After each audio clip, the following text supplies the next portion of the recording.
નમસ્કાર વિદ્યાર્થી મિત્રો, યુટ્યુબ ચેનલના માધ્યમથી ઓનલાઈન શિક્ષણમાં આજે આપણે ધોરણ 12માં ગુજરાતીમાં આગળનો એક નવા પાઠનો અભ્યાસ કરીશું. એ પાઠનું શીર્ષક છે મહાત્માના માણસ, જેનો સાહિત્ય પ્રકાર છે નવલિકા અને જેના લેખિકા છે ધીરુબેન પટેલ. વિદ્યાર્થી મિત્રો, પ્રસ્તુત નવલિકાના વિષય વસ્તુની ચર્ચા કરીએ એ પહેલા આપણે ધોરણ 12ના વિદ્યાર્થી તરીકે ગુજરાતીમાં આવતા વિવિધ પ્રકારના સાહિત્ય પ્રકારો વિશેની સમજ પણ આપણે આપીએ છીએ. એ સમજ ભવિષ્યમાં તમને ઉપયોગી સાબિત થાય, એ સાહિત્ય પ્રકાર વિશેની થોડી સમજ કેળવાય એવા આશયથી એ એક પૂરક માહિતી તમને આપવાનો અહીં પ્રયત્ન કરીએ છીએ.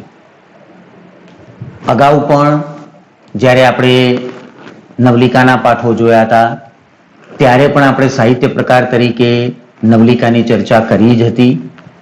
ફરી પાછું ધીરુબેન પટેલની આ નવલિકા મહાત્માના માણસ જ્યારે આપણે ભણીએ છીએ ત્યારે ફરી એકવાર સાહિત્ય પ્રકાર તરીકે સૌથી પહેલા નવલિકા વિશે થોડી એક સમજ આપણે કેળવી લઈ અને પછી લેખિકાનો પણ સાહિત્યકાર તરીકે આપણે પરિચય મેળવીશું. તો અહીં મહાત્માના માણસ એ નવલિકા જે લેખિકાએ અહીં પ્રસ્તુત કરી છે એ સાહિત્ય પ્રકાર તરીકે નવલિકાના જે વિશેષ ગુણ લક્ષણો છે, સાહિત્ય પ્રકાર તરીકે નવલિકા લેખનમાં કઈ બાબતો મહત્વની છે એવી બાબતોની આપણે આમાં થોડી ચર્ચા કરીએ. તો વિદ્યાર્થી મિત્રો, તમે જાણો છો કે નવલિકા એટલે ટૂંકી વાર્તા, જેને અંગ્રેજીમાં આપણે શોર્ટ સ્ટોરી તરીકે ઓળખીએ છીએ. આમ તો વાર્તાઓ એ તો બહુ પુરાણોથી આપણા સાહિત્યમાં છે જ, પણ એક સાહિત્ય પ્રકાર તરીકે ટૂંકી વાર્તા, નવલિકા, એના જે ગુણ લક્ષણો છે એના વિશે આપણે થોડી સમજ કેળવીએ. તો આપણું જે વાર્તા સાહિત્ય છે, પુરાણોમાં પંચતંત્રની વાર્તા હોય કે એવી બીજી ઘણી બધી વાર્તાઓ જે બાળપણથી આપણે સાંભળતા આવ્યા છીએ, અહીં નવલિકાના સાહિત્ય પ્રકાર તરીકે જે ટૂંકી વાર્તાઓ ભણીએ છીએ એ વિદ્યાર્થી મિત્રો નવલિકાનું સાહિત્ય સ્વરૂપ યુરોપના સાહિત્યમાંથી ગુજરાતીમાં આવ્યું. એટલે યુરોપના દેશોમાં આ એક્ઝેક્ટલી નવલિકા એટલે કે જે ટૂંકી વાર્તાના જે ગુણ લક્ષણો હતા એ જ લક્ષણોને, એ જ પ્રકારની ટૂંકી વાર્તાઓને આપણે સીધા ગુજરાતી સાહિત્યમાં ઉતાર્યા અને લેખકોએ એવા પ્રયત્નો થકી નવલિકાના આખા સાહિત્ય સ્વરૂપ દ્વારા ગુજરાતી ભાષાને જે રીતે સમૃદ્ધ કરી, અહીં એ સંદર્ભમાં આપણે સાહિત્ય પ્રકાર તરીકે નવલિકા વિશે જોઈએ છે. નવલિકાનું સૌથી મહત્વની બાબત જો ગણવી હોય તો ખંડમાં અખંડનું દર્શન કરાવવાની કળા એટલે નવલિકા.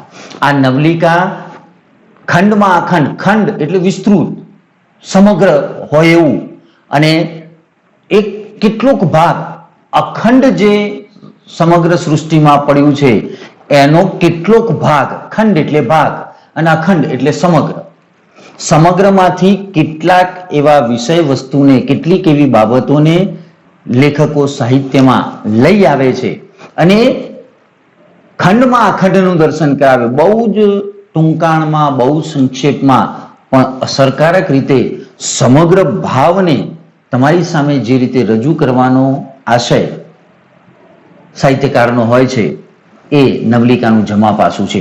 અહીં આપણે નવલિકાને એ સંદર્ભમાં મૂલવીએ છીએ કે સાહિત્યનો બીજો જે પ્રકાર છે નવલકથા, એ બહુ જ વિસ્તૃત છે. એમાં તો આખા જીવનની કથા વસ્તુ, કેટલાય પાત્રોનું ચિત્રણ, એ કથા ક્યાંય સુધી લાંબી થઈ શકે. નવલકથા હંમેશા વિસ્તારથી લખાય અને એટલે તો નવલકથાઓને જુદા પાડવા માટે એમાં અલગ અલગ પ્રકરણો હોય છે. જ્યારે નવલિકા એ બહુ જ ટૂંકમાં પણ અસરકારક રીતે પોતાની વાત લેખક જે રીતે મૂકવા માંગે છે એનો એક આછેરો સ્પર્શ આપણને કરાવી અને વિચારતા કરી મૂકે. અહીં એ સંદર્ભમાં ખંડમાં અખંડનું દર્શન કરાવવાની કળા.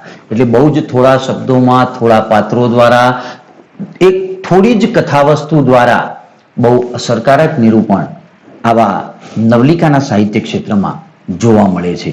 એમાં મહત્વની નવલકથાની તુલનામાં જ્યારે આપણે નવલિકા મૂકીએ ત્યારે ખાસ ધ્યાનાકર્ષક બાબત કઈ છે કે ઓછામાં ઓછા પાત્રોનું એમાં નિરૂપણ હોય છે. નવલકથા એ આખા જીવનની કથા છે, વિસ્તૃત રૂપે લખાય છે, એટલે એમાં અસંખ્ય પાત્રો હોય, ઘણા બધા પાત્રો, તમે કદાચ ગણી પણ ન શકો એટલા બધા પાત્રો એ નવલકથામાં સમયાંતરે પ્રવેશતા જ જાય અને એનો ઉલ્લેખ થતો જ જાય. જ્યારે નવલિકામાં મુખ્ય 2 કે 3 જ પાત્રો અને એની આસપાસ આખું એ વિષય વસ્તુ નવલિકાકાર એટલી સરસ રીતે ગૂંથે છે અને એમાં એમને જે કંઈ કહેવું છે એ કહેવા માટે પણ એક બીજી મહત્વની બાબત છે, ટૂંકા અને અસરકારક સંવાદો. નવલકથાની જેમ લાંબા લાંબા સંવાદો ના હોય, પણ બહુ જ ટૂંકા પણ સચોટ હોય, ધારદાર હોય. જે તે વિષયને અનુરૂપ, જે તે ભાવને અનુરૂપ, જે તે કથાવસ્તુને અનુરૂપ એટલા સચોટ સંવાદો એમાં હોય કે એ સંવાદો થકી વ્યક્તિ એ નવલિકાના વિચારને, એ નવલિકાના ભાવને સ્પર્શવાનો પ્રયત્ન કરે અને સંવાદો જ એ નવલિકાનું જમા પાસું છે. એટલે બહુ ઓછા પાત્રો દ્વારા, બહુ જ ટૂંકા અને અસરકારક સંવાદો દ્વારા નવલિકાના સાહિત્ય પ્રકારનું ઘડતર થાય છે. ઉપરાંત એમાં જરૂરી હોય એટલા જ પ્રસંગો તથા વર્ણનો હોય છે. નવલકથાની જેમ ઘણું બધું એમાં સમાવી ન શકાય અને જો એવી રીતે સમાવા જાય તો એ નવલિકા ન કહેવાય. એટલે એક નવલિકાના ગુણલક્ષણ પ્રમાણે એમાં જેટલા જરૂર હોય, જે પ્રસંગ, જે કથાવસ્તુ કે જે વિચાર લેખક મૂકવા માંગે છે એને અનુરૂપ જ એટલું વર્ણન અને એટલા જ પ્રસંગો એમાં આલેખે છે. અને આ જ નવલકથાનું જમા પાસું છે, કારણ કે આમાં લેખકને માત્ર એક વિચાર બિંદુ મૂકવાનો હોય છે અને એના ઉપરથી સમગ્રતઈ નવલિકાનો ભાવ આપણે આત્મસાત કરવાનો હોય છે. અને એ ભાવને પ્રગટ કરવા આ 3 બાબતો નવલિકાના સાહિત્ય પ્રકારની દ્રષ્ટિએ સૌથી વધુ મહત્વની છે. એમાં ફરી એકવાર ઓછામાં ઓછા પાત્રોનું નિરૂપણ, ટૂંકા અને અસરકારક સંવાદો અને જરૂરી હોય એટલા જ પ્રસંગો અને વર્ણનો એ નવલિકામાં હોય છે. નવલિકામાં કહેવાનું ઓછું હોય અને મોઘમ સૂચવી દેવાનું ઝાઝું હોય. બહુ ઓછા શબ્દોમાં, બહુ ઓછા વાક્યોમાં લેખક પોતાની વાત મૂકે. એટલે માત્ર જે વાત એમને રજૂ કરવી છે એ મોઘમ રૂપે ઓછામાં ઓછા શબ્દો દ્વારા એ આપણી સામે મૂકે અને એના દ્વારા લેખકે જે સૂચન પોતાના વાક્યો દ્વારા મૂક્યું છે કે પાત્રોના સંવાદો દ્વારા મૂક્યું છે એ સૂચનથી સમગ્રતયા ભાવને આપણે અનુભવવાનો છે. એટલે થોડામાં ઘણું જાજુ કહેવાની જે ક્ષમતા છે એ ઉત્તમ નવલિકાકારોમાં હોય છે. અને નવલિકાકારનું એ જ જમા પાસું કે ઓછામાં ઓછા પાત્રો અને સંવાદોથી એ પોતાની નવલિકા વાચકો સુધી મૂકી અને પોતાના ભાવને લોકો સુધી પહોંચાડવાનો પ્રયત્ન કરે. એના વિચારને, એનું જે કેન્દ્ર બિંદુ છે એ બિંદુ સુધી લોકો પહોંચે એ પ્રકારનું અસરકારક વર્ણન નવલિકામાં હોય છે. એટલે કહેવાનું ઓછું અને મોઘમ સૂચવી દેવાનું એમાં ઝાઝું હોય છે. અત્તરની જેમ ટૂંકી વાર્તાનો અંત અર્કરૂપ અને વાચકોને સ્પર્શે એવું હોય છે. જેમ અત્તર સામાન્ય એનું એક બિંદુ ક્યાંક ખુલ્લામાં પડી જાય તો એની સુવાસ બહુ દૂર સુધી પ્રસરે, એમ અત્તરની જેમ ટૂંકી વાર્તાનો જે અંત છે એ બહુ જ મહત્વનો છે. મોટા ભાગે ટૂંકી વાર્તાનો અંત લગભગ હકારાત્મક જ હોય છે. આનંદ, મોજ, મજા અને હેમખેમ આખી એ બાબત પૂરી થાય એ અનુસંધાનમાં જ હોય છે, પણ એના દ્વારા એ વાચકોને એ આખી નવલિકાના વિષય વસ્તુને સ્પર્શે એ પ્રકારે એના અંતનું વર્ણન હોય છે. કારણ કે વાચક જેમ જેમ નવલિકા વાંચતો જાય એમ એના વિષય વસ્તુને આત્મસાત કરતો કરતો કરતો કરતો જ્યારે અંત તરફ ગતિ કરે ત્યારે અંત દ્વારા લેખક આખાએ નવલિકાના ભાવ કે વિચારને એમાં નવલિકાના અંતમાં મૂકવાનો પ્રયત્ન કરે છે ને એ દ્વારા એ વાચકોને નવલિકાનો કહેવાનો જે આશય છે, એનો જે હેતુ છે એ સ્પર્શે એ પ્રકારે નવલિકાનો અંત લેખક એમાં રજૂ કરે છે. આપણે જ્યારે નવલિકા સાહિત્યની વાત કરીએ છીએ કે યુરોપના સાહિત્યમાંથી આપણા ગુજરાતી સાહિત્યમાં આવ્યું, ત્યારે ગુજરાતી ભાષાની સૌ પહેલી નવલિકા ગોવાલણી. કદાચ કોઈ બીજી રીતે પ્રશ્નમાં પૂછાય, ભવિષ્યમાં તમે સ્પર્ધાત્મક પરીક્ષાઓ આપવા જાઓ ને એમાં આવું કંઈક પૂછાય તો પણ વિદ્યાર્થી મિત્રો આ બહુ ઉપયોગી સાબિત થાય.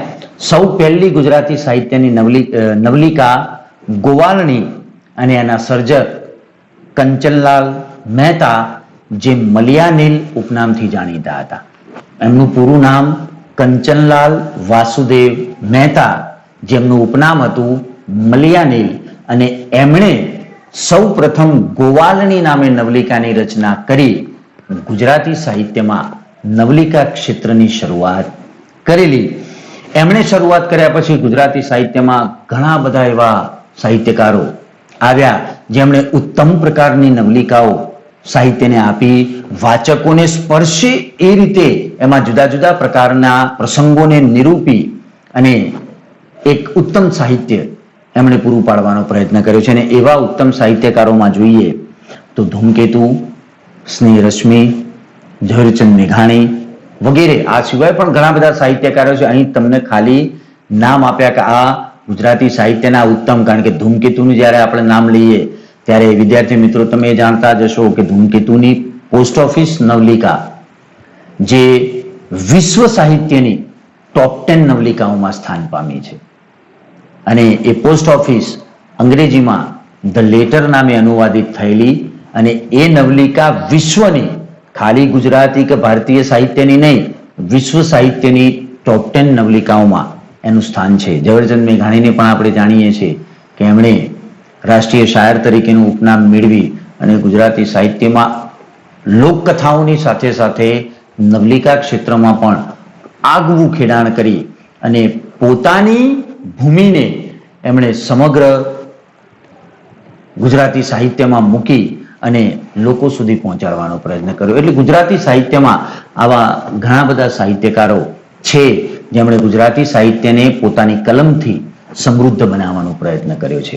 અહીં વિદ્યાર્થી મિત્રો સાહિત્ય પ્રકાર તરીકે નવલિકાની આટલી ચર્ચા જોયા પછી આપણે ધીરુબેન પટેલની આ નવલિકા ભણીએ છીએ તો સાહિત્યકાર તરીકે લેખિકા ધીરુબેન પટેલનો પણ આપણે પરિચય મેળવીશું.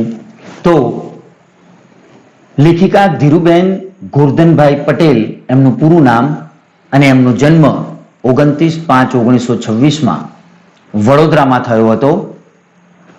ટૂંકી વાર્તા, નવલકથા અને એકાંકીના ક્ષેત્રમાં એમનું યશસ્વી પ્રદાન છે. કારણ કે એમણે જુદા જુદા સ્વરૂપે ગુજરાતી સાહિત્યને જે રીતે સમૃદ્ધ કર્યું એ એમની પોતાની એક આગવી સૂઝ, સાહિત્ય પ્રત્યેનો જે લગાવ એ જોવા મળે છે. અને એટલે સાહિત્યમાં એમણે પોતાનું જે યોગદાન આપ્યું ગુજરાતી સાહિત્યને સમૃદ્ધ કરવા, એમણે પોતાની કલમ વડે જે ક્ષેત્રોમાં ખેડાણ કર્યું એના વિશે આપણે જોઈએ તો એમણે ટૂંકી વાર્તાઓના સંગ્રહો આપ્યા છે, જેમાં અધૂરો કોલ, એક લહેર, વિશ્રંભ કથા, જાવલ, આ એમના ટૂંકી વાર્તાના સંગ્રહો છે. એમણે જે નવલકથાઓ આપી છે એમાં વડવાનલ, શિમળાના ફૂલ, વાવંટોળ, વમળ, કાદંબરીની માં અને સંશય બીજ, આ એમની નવલકથાઓ છે. ઉપરાંત તેમણે લઘુ નવલકથાઓ પણ આપી છે. આ વિદ્યાર્થી મિત્રો એક સાહિત્ય પ્રકાર જ છે. નવલિકા કરતા ઘણો મોટો અને નવલકથા કરતા ઘણો નાનો એવો મધ્યમ પ્રકાર એટલે લઘુ નવલકથાઓ જે લેખિકા ધીરુબેન પટેલે આપી છે. એમાં વાંસનો અંકુર, આંધળી ગલી, આગંતુક અને અનુસંધાન એ એમની લઘુ નવલકથાઓ છે. ઉપરાંત તેમણે હાસ્યરસના પુસ્તકો પણ આપ્યા છે, જેમાં પરદુખ ભંજન પિસ્તનજી અને ગગનના લગન એ બે એમણે હાસ્યરસના પુસ્તકો પણ આપ્યા છે. નાટ્ય સંગ્રહો એમણે ગુજરાતી સાહિત્યમાં આપ્યા છે, જેમાં પહેલું ઇનામ, પંખીનો માળો અને વિનાશની પંથે. આ ઉપરાંત રેડિયો નાટિકા સંગ્રહો, રેડિયોમાં જે પહેલા રેડિયો નાટિકા ભજવાતી એના પણ સંગ્રહો એમણે આપ્યા છે, જેમાં મનનો માનેલો અને માયા પુરુષ નામે એમણે રેડિયો નાટિકા સંગ્રહો પણ આપ્યા છે. એકાંકી સંગ્રહ નમણી નાગરવેલ નામે એમણે એકાંકી સંગ્રહ આપ્યો છે. આમ તમે જુઓ ગુજરાતી સાહિત્યના જુદા જુદા ક્ષેત્રો, એ ટૂંકી વાર્તા હોય, નવલકથા હોય, લઘુ નવલકથા હોય, હાસ્ય પ્રધાન પુસ્તકો હોય, નાટ્ય સંગ્રહ હોય કે એકાંકી સંગ્રહ, દરેક જુદા જુદા ક્ષેત્રોમાં એમણે પોતાની કલમ ચલાવી છે. ઉપરાંત એમણે બાળ સાહિત્યના પુસ્તકો પણ આપ્યા છે. એમાં બતકનું બચ્ચું, અંડેરી ગંડેરી ટીપરી ટેન અને મિત્રાના જોડકણા, આ પુસ્તકો એમના બાળ સાહિત્ય સાથે સંકળાયેલા પુસ્તકો છે. ઉપરાંત વિદ્યાર્થી મિત્રો, સૌથી મહત્વની વાત કે ભવની ભવાઈ નામે જે ફિલ્મ બનેલી, એ ભવની ભવાઈ ફિલ્મનું પટકથા લેખન પણ એમણે કરેલું. એટલે સાહિત્યની સાથે સાથે ફિલ્મની પટકથા લખવાનો પણ અનુભવ એમણે પ્રાપ્ત કરેલો અને ભવની ભવાઈ એ ફિલ્મ પણ બનેલી, એટલે એની પટકથા લખવાનું પણ શ્રેય લેખિકાને ફાળે જાય છે. અને લેખિકાએ જુદા જુદા સ્વરૂપમાં આવું જે સાહિત્યનું સર્જન કર્યું અને પોતાના સર્જન દ્વારા ગુજરાતી સાહિત્યને જે રીતે એમણે સમૃદ્ધ કરવાનો પ્રયત્ન કર્યો, એના થકી એમણે જુદા જુદા સન્માનથી પણ નવાજવામાં આવ્યા છે. અને એ સન્માનોમાં આપણે જોઈએ તો એમને રણજીતરામ સુવર્ણચંદ્રક પણ મળેલો છે. ગુજરાતી સાહિત્યમાં પોતાના સાહિત્ય થકી એમણે જે યોગદાન આપ્યું છે એ બદલ એમણે રણજીતરામ સુવર્ણચંદ્રક મેળવ્યો છે. ઉપરાંત એમના આગંતુક પુસ્તકને સાહિત્ય અકાદમી દિલ્હીનો એવોર્ડ પણ એમને એનાયત થયેલો છે. એટલે એક સાહિત્યકાર તરીકે એમની જે કલા, સૂઝબૂઝ, જે આવડત અને જે રીતે સાહિત્યના જુદા જુદા ક્ષેત્રોમાં, જુદા જુદા સ્વરૂપોમાં એમણે ખેડાણ કર્યું છે, એ ખરેખર ઉત્તમ પ્રકારનું કહી શકાય. અને કદાચ એટલે જ એમના આવા ઉત્તમ પ્રકારના સાહિત્યને રણજીતરામ સુવર્ણચંદ્રક અને સાહિત્ય અકાદમી દિલ્હી દ્વારા સન્માનિત પણ કરવામાં આવ્યા છે. આમ વિદ્યાર્થી મિત્રો, અહીં લેખિકાના આટલા પરિચય પછી આપણે સાહિત્ય પ્રકાર તરીકે નવલિકા પણ જોઈ અને લેખિકાનો પરિચય પણ જોયો. તમે આને ખાલી જાણવા જોગ પણ આ માહિતી તમારી પાસે રાખજો. ભવિષ્યમાં પણ ક્યારેક આવી સ્પર્ધાત્મક પરીક્ષાઓ કે બીજી બધી પરીક્ષાઓના સંદર્ભમાં જ્યારે ગુજરાતી સાહિત્ય વિષય તરીકે તમે રાખી શકો અથવા પૂછાય, તો એમાં આમાંથી ઘણા બધા એવા પ્રશ્નો, એકલા આ જ નહીં, અત્યાર સુધી જુદા જુદા પ્રકારના વિડીયોમાં આવા જે સાહિત્ય પ્રકારો કે લેખકો કે કવિઓ વિશેનો પરિચય મૂક્યો છે, એમાંથી પણ તમે એ બધી માહિતી મેળવતા રહેશો તો તમને ચોક્કસ એ ઉપયોગી થશે. તો અહીં સાહિત્ય પ્રકાર તરીકે નવલિકા અને સાહિત્યકાર તરીકે લેખિકાનો આટલો પરિચયથી આપણે આ ભાગ અહીં પૂરો કરીએ છીએ. હવે પછીના ભાગમાં આપણે લેખક દ્વારા રચિત નવલિકાનો વિગતવાર પરિચય મેળવીશું. અસ્તુ.